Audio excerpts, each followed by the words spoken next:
You know what it is? It's that time of the week, conspiracy theories, and this one we're going to discuss the bombing on Pearl Harbor.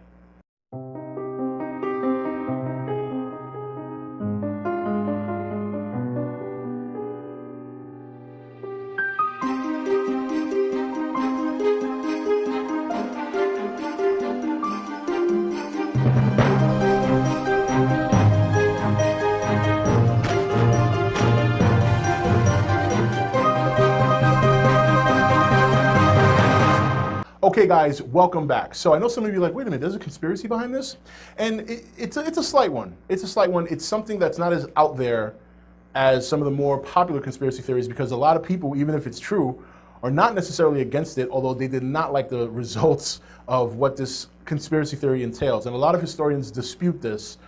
But we all know that in 1941, late 1941, Japanese bombed Pearl Harbor in an attempt to prevent the United States from interfering in their invasions of countries like China, Malaysia, things of that nature.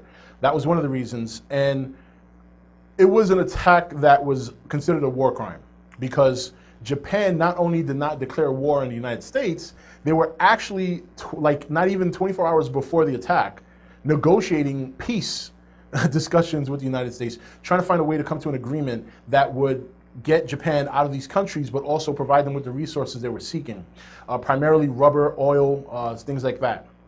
So the conspiracy is that President Roosevelt at the time took every measure and purposely allowed Japan to attack Pearl Harbor so that the United States could get into the war. Because what happened is, back then, Congress and the people of the United States were completely shutting down any attempt for America to get into the war. And of course, America wanted to get involved because before they even got involved, Hitler and Germany were already slowly starting to take over Europe. The British were putting up a good battle, but they were starting to slowly get overrun, you know, with the amount of responsibility trying to protect Europe. America was involved in some of that, but to a very small degree. They couldn't get involved the way they wanted to. They could provide resources, provide, you know, planes and things like that. They even did it for China when Japan was invading, but they couldn't really go full force into this. So the belief is that some of the measures that President Roosevelt took to get Japan to attack was he started shutting them down. He started shutting down all kinds of relations and trading with Japan. The biggest one, the biggest trade, that, and it was considered extreme at the time, was they stopped trading oil with Japan, which was a big deal because that was one of the, basically at that time, America was like Japan's lifeline in terms of oil. And this is one of the reasons that Japan was invading all these countries in Asia to get all these different resources. So once that happened, that's when the negotiations took place. But behind the scenes, the other part of the conspiracy is that there were transmissions going through with Japan, they were sending out code. And America claimed that they couldn't depict what was being said, but they could, they did. In fact, they even sent imminent warnings to Pearl Harbor. And this is the part where it gets a little hazy, because the rumor is that people surrounding Roosevelt did know that he was doing this intently. He wanted them to attack. But what he didn't know was the kind of attack that they were going to amount, because they believed that if Japan attacked, they would attack some of their bases in the Philippines. They didn't think they could amass an army big enough to attack Pearl Harbor, when you consider that at that time, they had so many ships stationed there. They had like 8 battleships, 30 destroyers. I mean, they had a large number of ships in Pearl Harbor. And what happened was they sent warnings to the leaders in Pearl Harbor, to the military leaders.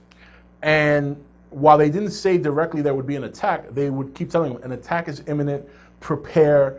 And they quite didn't prepare the way they should have. For example, instead of spreading out their planes on the runways, they would cluster them in 2x2s, which the bad thing about that is if you're getting bombed, the splash damage is going to destroy more than one, you know, you destroy one plane, but the splash damage would also destroy the ones next to them, which is why they wanted them spread out. That was one big mistake they made. The other mistake too was that they didn't spread out their ships. So they kind of bottlenecked themselves. So a lot of mistakes were made. And even the rumor has it that Roosevelt was very shocked when he saw the amount of damage and the kind of attack that they put on Pearl Harbor. So interesting stuff. You know, this is one conspiracy I got to say I believe. I really do. When you consider what Roosevelt's position might have been at the time, thinking to himself, well, damn, this guy Hitler's, pretty soon he's going to have a big army. He's going to be heading my way. I need to get in there and stop him. And, my friends over in England are struggling here. And and Congress, obviously, like I said before, Congress and the people of the United States were not having it. They were not having it. However, after Pearl Harbor, complete in favor of war, of course. And the very next day, the United States declared war. But yeah, I definitely think that he allowed it to happen, because the only way Congress would allow Roosevelt to declare war in any country is if America faced a direct attack from an enemy. And even at that time, it's very hard to attack America. I think Roosevelt definitely put them in a position where they could be attacked and put the country in a position to go to war. I do believe that he wasn't aware that the attack would be so severe. In fact, if Japan had kept pushing, they probably would have made it fairly far into the States before we amassed enough of an army to stop them. Scary stuff when you think about it. So what do you think? Do you think Roosevelt intentionally allowed the Japanese to bomb Pearl Harbor to get into the war? I personally think he did. I just think he wasn't very smart about it. Obviously, the military leaders were not very smart about it in the way of positioning their defenses.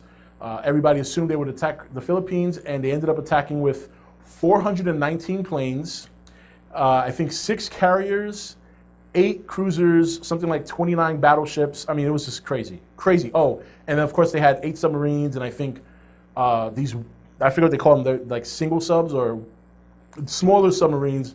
I forget the name, I can't remember, but interesting stuff. So what do you think? Do you think Roosevelt allowed the Japanese to attack? Do you think he was unaware that they would go that far? Do you think he let this happen on purpose to get involved in the war? Comment below. It's pretty interesting stuff when you consider it's one of the biggest events that ever happened on American soil. And let me know. Let me know what you think. Anyway, guys, that's it for this week's Conspiracy Theory. We'll continue next week. This is Rob signing off for ETN, where we don't do news, we just talk entertainment. Take it easy. Thank you for watching ETN. Don't forget to comment, share, and subscribe. Join the nation's Facebook page to meet other subscribers, or visit ETN's Facebook page and Twitter page. Links for all are in the description. Hey guys, this is Rob. This is ETN. You know what it is. It's that time of the week. Conspiracy theories. And this one we're going to discuss the bombing on Pearl Harbor.